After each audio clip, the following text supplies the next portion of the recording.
অসীমকে কি সসীম আকারে বাঁধা যায়? মানে মানুষের তৈরি কোনো ছবি বা মূর্তি কি সত্যিই সেই পরম সত্তার প্রতিনিধিত্ব করতে পারে? এই প্রশ্নটা হাজার হাজার বছরের পুরনো, আর বহু দর্শন ঠিক এই প্রশ্নের উত্তর খুঁজতেই তৈরি হয়েছে।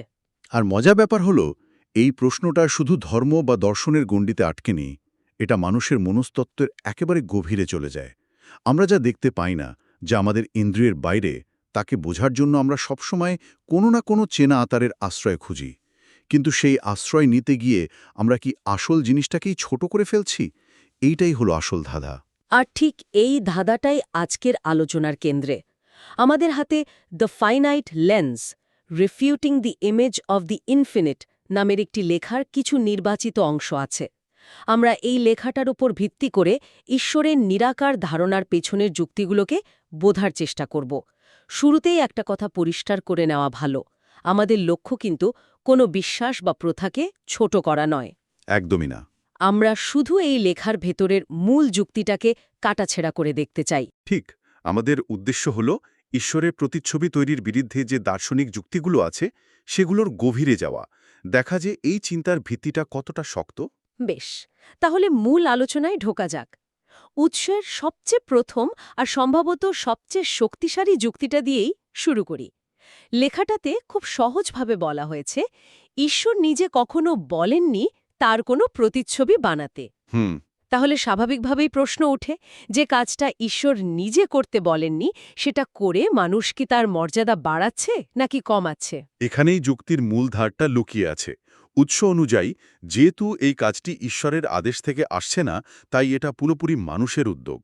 আর এই মানবিক উদ্যোগ ঈশ্বরের অসীম সত্তার মর্যাদা বাড়ানোর বদলে অজান্তেই তাকে খাটো করে ফেলতে পারে। কারণ মানুষ যাই বানাবে। হ্যাঁ, তা তার নিজের কল্পনা আর সীমাবদ্ধতার মধ্যেই থাকবে। কিন্তু কেউ তো তর্ক করতেই পারে যে এটা তো অসম্মানের জন্য করা হচ্ছে না, এটা তো ভক্তি বা ভালোবাসার প্রকাশ।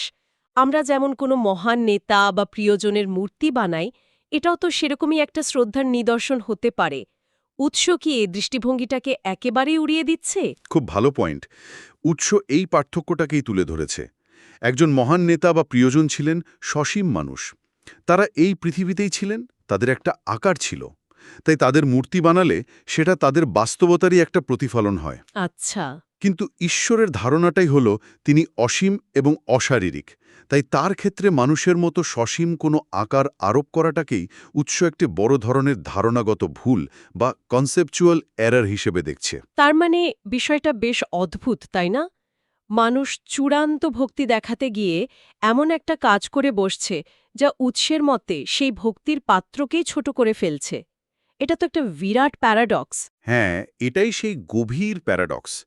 ভক্তির প্রকাশ করতে গিয়ে যদি এমন কিছু করা হয় যা ভক্তির পাত্রের মূল প্রকৃতিরই বিরোধী, তাহলে সেই ভক্তির স্বরূপ বা ক্যারেক্টার নিয়ে প্রশ্ন ওঠা স্বাভাবিক।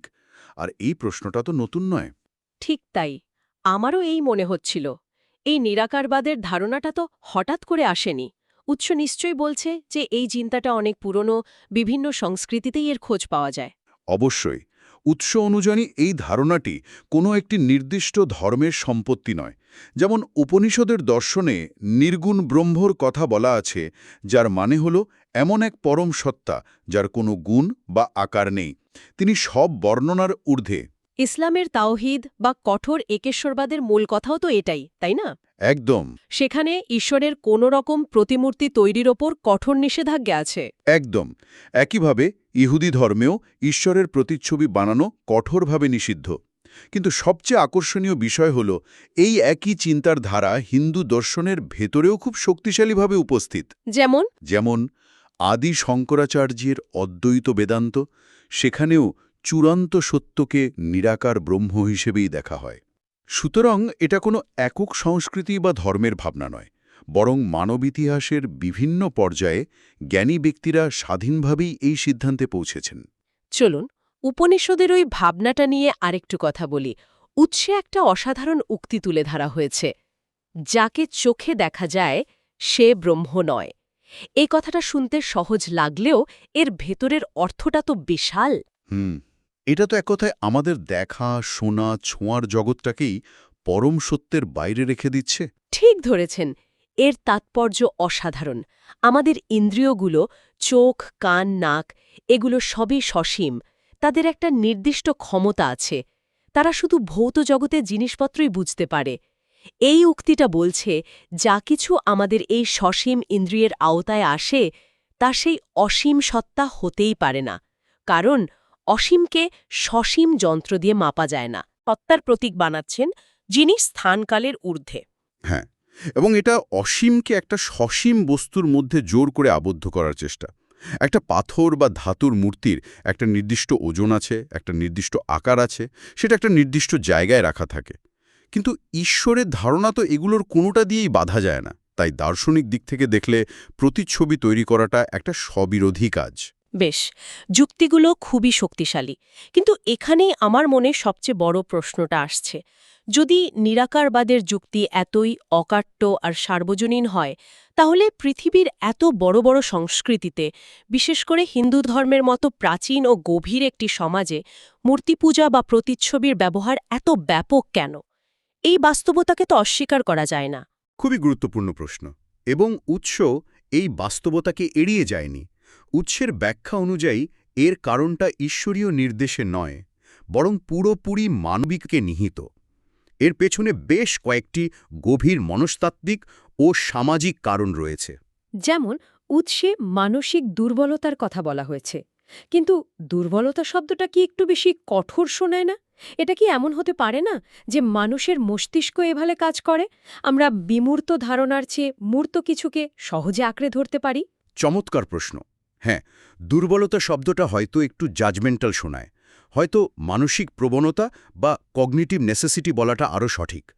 আমাদের মন সবসময় কোনো একটা অবলম্বন খোঁজে। একটা নিরাকার, নির্গুণ সত্তার উপর মনোযোগ দেওয়া বা তার সাথে সংযোগ স্থাপন করাটা অত্যন্ত কঠিন। এর জন্য গভীর মনন এবং সাধনার প্রয়োজন। সেখানে একটা মূর্তি বা ছবি থাকলে মনোযোগ দেওয়াটা অনেক সহজ হয়ে যায়। এটা অনেকটা বাচ্চাদের গণিত শেখানোর মতো। প্রথমে তাদের আপেল বা কমলা লেবু দিয়ে যোগ বিয়োগ শেখানো হয়, পরে তারা বিমূর্ত সংখ্যার ধারণাটা বুঝতে পারে। তার মানে এটাকে আধ্যাত্মিক সাধনার একটা প্রাথমিক ধাপ বা এন্ট্রি পয়েন্ট হিসাবে দেখা যেতে পারে। অনেকেই হয়তো সেভাবেই দেখেন। উৎস বলছে এটা একটা সহজ পথে সন্ধানও হতে পারে। নিরাকার ঈশ্বরের সাধনা অনেক বেশি শৃঙ্খলা বা ডিসিপ্লিন দাবি করে। তার চেয়ে একটি মূর্তির সামনে বসে উপাসনা করা তুলনামূলকভাবে সহজ মনে হতে পারে। আর এর সাথে তো সামাজিক ও সাংস্কৃতিক কারণগুলোও জড়িত।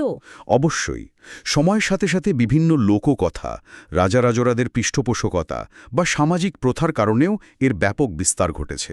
তার মানে উৎসের মূল বক্তব্য হল, এর পেছনের উদ্দেশ্য হয়তো ভালো, ঈশ্বরের কাছাকাছি যাওয়ার চেষ্টা, কিন্তু এর উৎসটা মানসিক, ঐশ্বরিক নয়।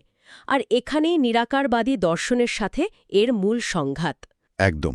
উৎস বলছে না যে উদ্দেশ্য খারাপ, কিন্তু বলছে এই মানসিক পদ্ধতিটা বেছে নিতে গিয়ে মানুষ হয়তো এমন কিছু করছে যা ঈশ্বরের অসীম প্রকৃতির সাথে খাপ খায় না। আর এখানেই মর্যাদাহানি বা লস অফ ডিগনিটির ধারণাটা আসছে, যা আমার কাছে এই লেখার সবচেয়ে শক্তিশালী অংশ মনে হয়েছে। একটি ভক্তিপূর্ণ কাজ কিভাবে অসীম ঈশ্বরের মর্যাদাহানি করতে পারে? এটা তো শুধু একটা প্রতীক।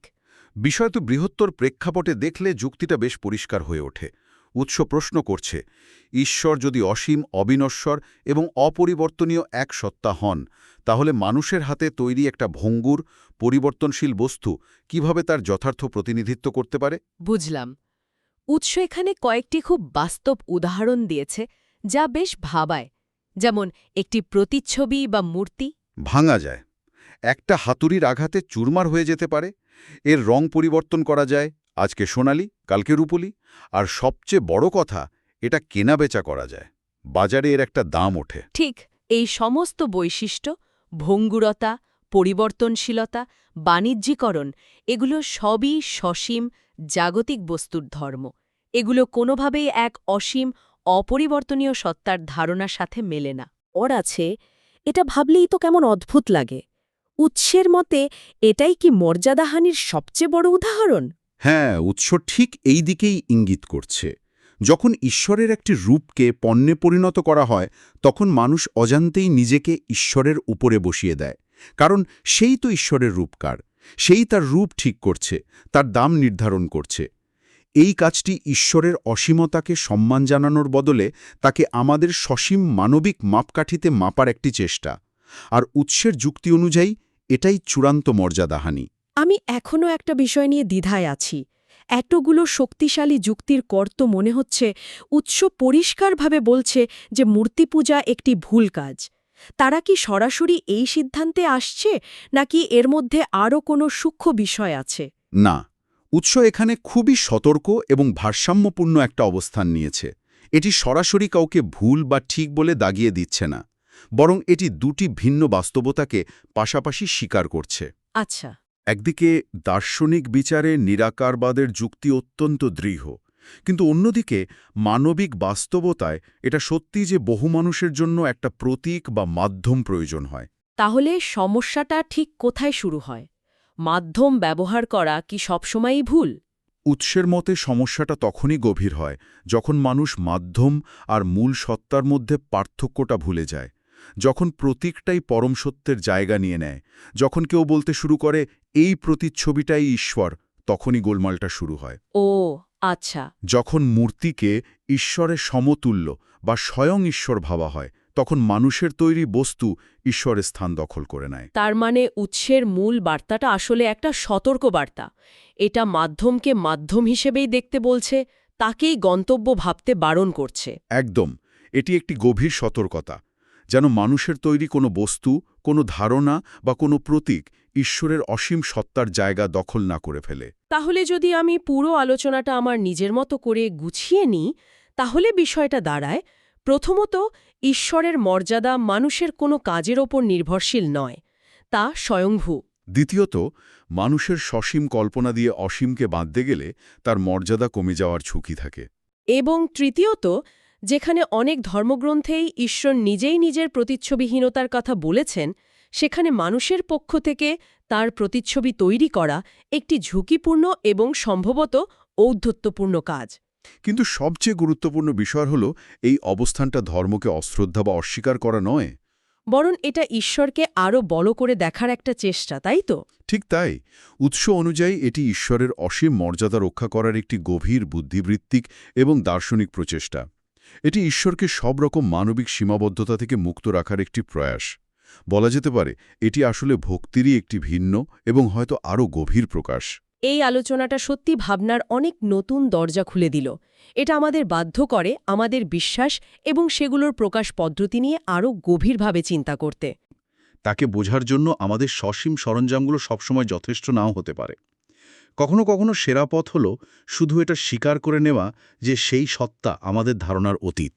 এই আলোচনা শেষে শ্রোতাদের জন্য একটি ভাবনার প্রশ্ন রেখে যেতে চাই।